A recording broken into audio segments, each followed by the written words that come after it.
2025년 7월 15일 화요일 매일 성경 읽기 쉬운 성경 196일차 전도서 4장. 학대. 내가 다시 살펴보니 해 아래서 온갖 학대가 자행되고 있었다. 학대하는 자들에게 권세가 있으니 학대당하는 자들의 눈물을 위로하는 사람이 없구나. 그래서 나는 말했다. 죽은 자가 살아있는 사람보다 행복하다. 그러나 아예 세상에 나지 아니하여 해 아래서 행해지는 악을 보지 않는 자가 이 둘보다 더 낫다. 헛된 수고. 또 살펴보니 모든 수고와 성취는 이웃에 대한 시기심에서 발생하였다. 이건 역시 바람을 잡으려는 것처럼 허무한 일이다. 어리석은 자는 팔짱 끼고 지내다 굶어 죽는다고 하지만 바람을 잡고자 두 손 벌려 수고하는 것보다는 한 줌으로 만족함이 더 낫다. 내가 살펴보니 해 아래 허무한 것이 또 있었다. 어떤 사람은 아들이나 형제도 없는 외톨이지만 끝없이 수고하며 자기 재산에 만족할 줄을 모른다. 그는 말한다. 내가 누굴 위해 이렇게 수고를 하지? 왜 나는 즐기지 못하는 걸까? 이건 역시 허무한 일이다. 친구의 가치. 왜냐하면 두 사람이 한 사람보다 나은 것은 두 사람이 힘을 합치면 더 큰 일을 할 수 있기 때문이다.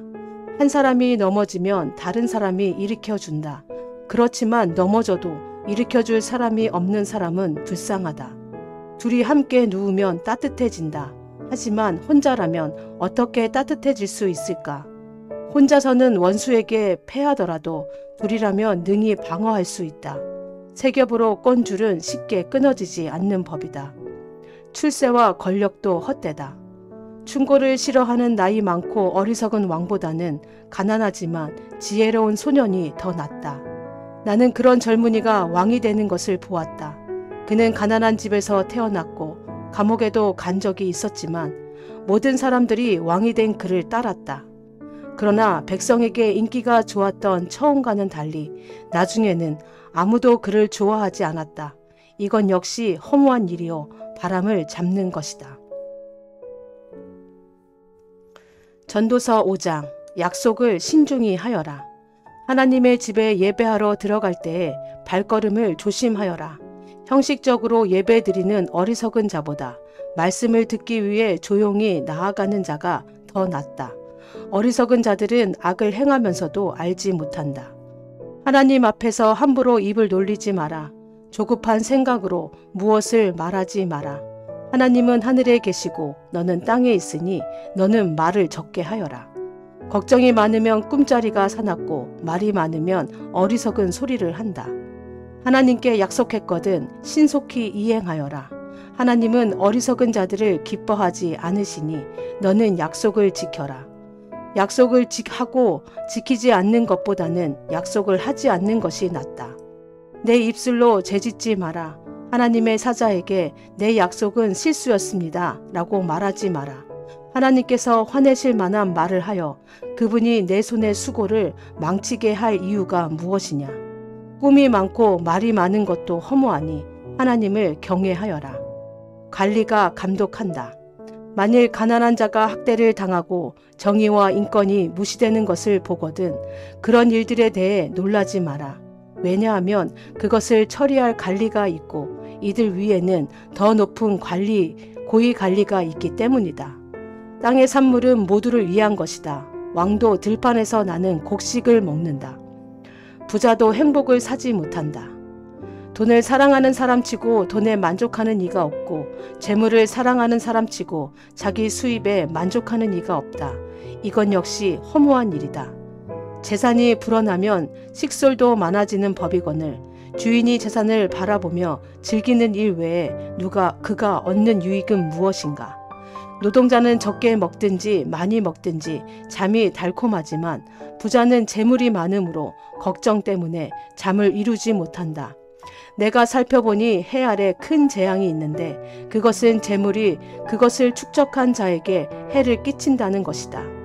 투자를 잘못하여 재산을 날려버리니 그 아들에게는 한 푼도 돌아가지 않는다. 우리는 태에서 알몸으로 나올 때처럼 알몸으로 돌아간다. 손으로 수고한 그 어떤 것도 지니고 가지 않는다. 이건 역시 큰 재앙이다. 사람은 세상에 태어난 모습 그대로 돌아간다. 그렇다면 바람을 위해 수고한 것이 아닌가?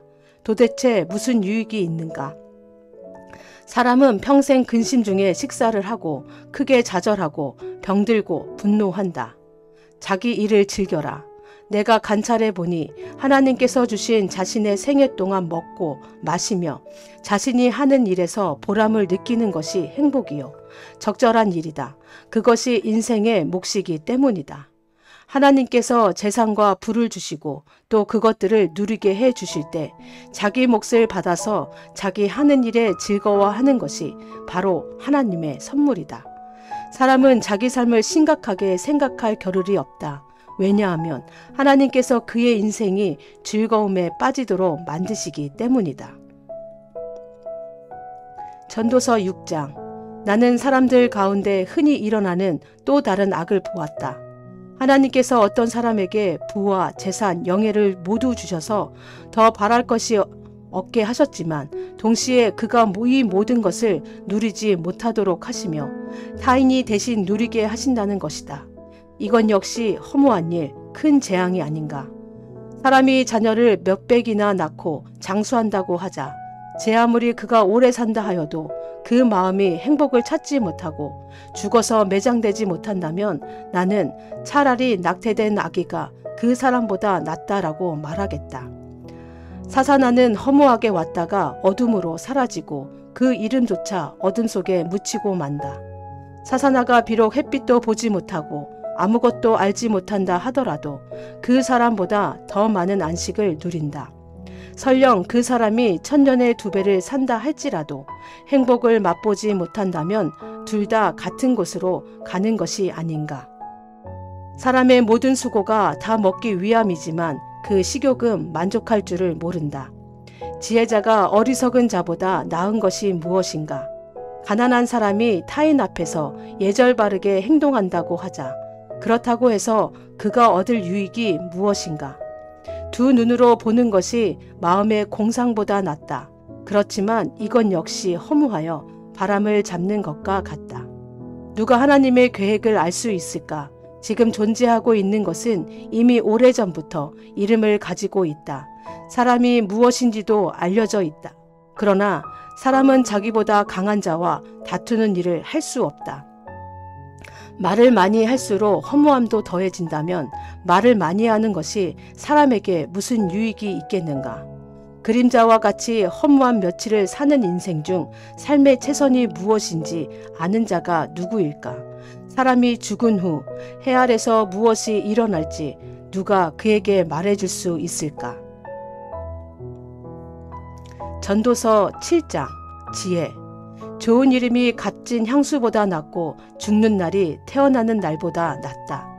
초상집에 가는 것이 잔치집에 가는 것보다 낫다. 이는 모든 사람이 죽을 것이기 때문이다. 살아있는 사람은 이것을 명심해야 한다. 또한 슬픔이 웃음보다 낫다. 왜냐하면 슬픈 안색이 마음에는 약이기 때문이다. 지혜자의 마음은 죽을 때를 생각하지만 어리석은 자들은 즐길 생각만 한다. 지혜자의 꾸지람을 듣는 것이 어리석은 자들의 칭송을 받는 것보다 낫다. 어리석은 자들의 웃음소리는 가마솥을 달구는 가시나무 타는 소리와 같다. 이건 역시 허무하다. 탐욕이 지혜로운 자를 어리석게 만들고 뇌물이 그 마음을 어둡게 한다. 일의 끝이 시작보다 낫고 인내가 마음의 교만보다 낫다. 내 급한 마음으로 화내지 마라.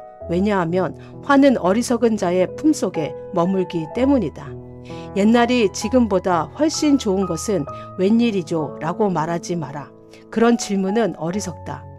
지혜는 재산처럼 좋은 것이고 해 아래 사는 사람에게 혜택을 준다. 지혜도 사람을 보호하고 돈도 사람을 보호해 주지만 지혜가 돈보다 나은 것은 생명을 주기 때문이다. 하나님께서 하시는 일을 살펴보아라. 그가 굳게 하신 것을 누가 바르게 할 수 있을까? 형통한 날에는 기뻐하고 재앙의 날에는 살펴보아라. 이 모든 날들은 하나님께서 만드신 것이다. 그래서 사람들은 자기 미래를 알지 못한다. 진정으로 선하기는 어렵다. 나는 내 허무한 인생을 살면서 이런저런 일을 다 보았다. 의로운 생활을 하면서도 망하는 의인이 있는가 하면 제약된 생활을 하면서도 오래 사는 악인이 있다. 지나치게 의로운 채 하지 말고 지나치게 지혜로운 채 하지 마라. 그러다가 망할 필요는 없지 않은가. 지나치게 악하게 굴지 마라. 어리석은 자처럼 굴지도 마라. 어찌하여 제 수명을 다 채우지도 못하고 죽으려 하는가. 이것도 잡고 저것도 놓지 않는 것이 좋다. 하나님을 경외하는 자는 이 모든 극단을 피할 것이다. 지혜가 주는 힘은 한 성을 지키는 10장군의 힘보다 강하다. 제 아무리 의롭다 해도 죄짓지 않는 사람은 세상에 없다. 누가 뭐라 하건 모두 알려고 하지 마라. 그러다가 내 종이 너를 저주하는 말까지 들을까 두렵다. 너도 알다시피 때로는 너도 남을 저주하지 않았느냐. 이 모든 것을 알고자 나는 지혜를 써서 시험하였다. 정말 지혜롭게 행동해야지 라고 했지만 그렇게 하기는 어려웠다. 세상 일을 알기란 너무나 어렵고 이해하는 건 역시 곤란하다. 누가 과연 이를 다 알 수 있으랴. 나는 거듭 마음에 작정하고 지혜와 세상 이치를 깨닫고자 공부하고 탐구하고 연구하였다. 그리고 악하게 사는 일이 어리석고 어리석음이 미친 짓임을 알았다. 내가 깨우친 것은 마음이 함정과 금을 갖고 그 손이 사슬과 같은 여인은 죽음보다 무섭다는 것이다.